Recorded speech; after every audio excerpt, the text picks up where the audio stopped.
Hello, welcome back to another YouTube video. We're going to look at employee motivation within the Managing People section of the A-Level Business course 1.4.4. We're going to get straight into it and give you the points you need. All I ask for is a subscribe and like.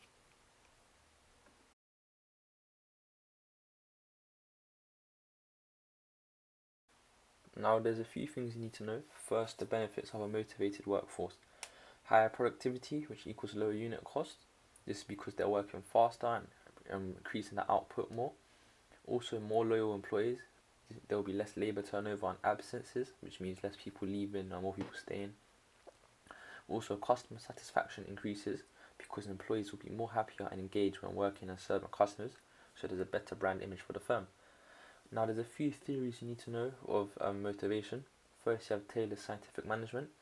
This theory thought employees were motivated by money, and Taylor's goal was to figure out the most efficient way to do a job.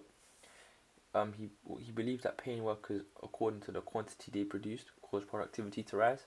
So if you got paid £1 for every shoe that you cleaned, you'll do more and more.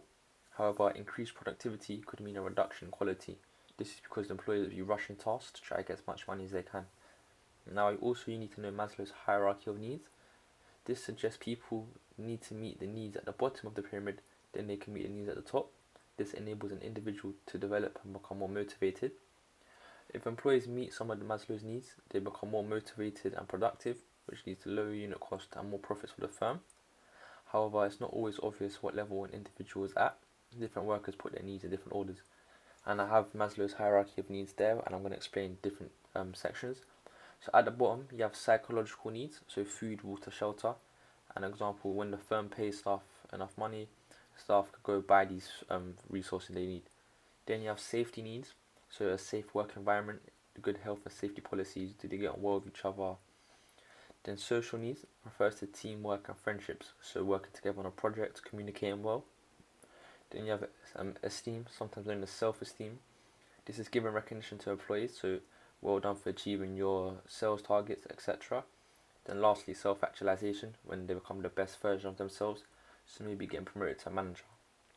From here, like I always say, just take the important information you need, such as maybe all the benefits of a motivated workforce, maybe the first orange bullet point of Taylor's scientific management, and the positive and negative. And Maslow's hierarchy of needs, you just need to know the different needs, if I'm being honest, and how it could be linked into a business, which we'll go into in a second.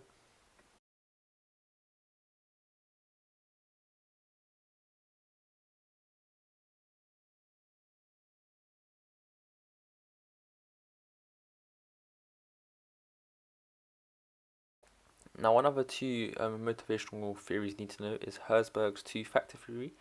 So there's two factors, hygiene factors. These are factors that don't motivate as much, but if they're not good, workers will get dissatisfied and demotivated, such as not having a clean desk or nice toilets. Then motivating factors, they're factors that add value to the employees and make them more happy, such as recognition for achieving goals. For Herzberg's two-factor theory, you don't really need to know the definition, just need to know that there's hygiene and motivating factors and the examples of them, so you can use them in your exams. Then you got Mayo's human relations theory.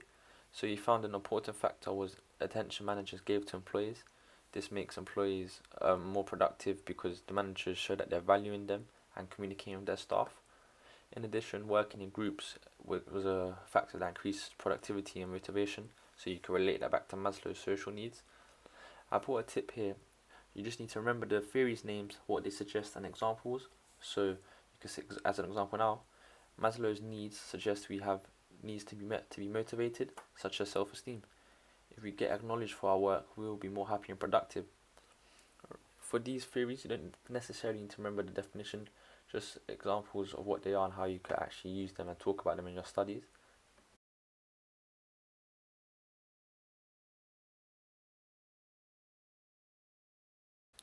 Now, finally, we're going to look at non-financial and financial factors that motivate. So here are some examples for non-financial. Job rotation, the workers are doing different tasks occasionally. Delegation gives employees more responsibility for decision making. Teamwork, working together, meetings, Maslow's social needs. Flexible working, allowing employees to work whilst having time for personal roles. Consultation, managers and employees communicating regularly. Now, you don't have to remember all of them, Just pick maybe 2 or 3 that you're comfortable with, can remember and easily apply in your exams. Then you have financial motivation now. So stuff that has like money and wages, incentives. So we've got piecework. Workers are paid per unit produced, which relates back to Taylor's scientific management. This can lead to increased productivity, but the quality of products can suffer because obviously they're rushing, trying to get as much as they can done to get paid more. Also commission, that's a financial motivating factor. Money paid to workers for completing tasks. It can lead to staff being more motivated to try harder in their role, but it can lead to customers feeling overwhelmed. This is because if you're getting paid for completing a certain task, like making a certain amount of sales, you're going to try force that sell more on a customer and they'll feel a bit pressured. In addition, the firm doesn't know what the labour costs are each month because it's always going to fluctuate. Then you've got bonus schemes, so workers are paid an extra on top of their salary once an agreed target is met. This can lead to higher retention rates and more productive force. This refers to employees staying at the firm more to get these bonuses.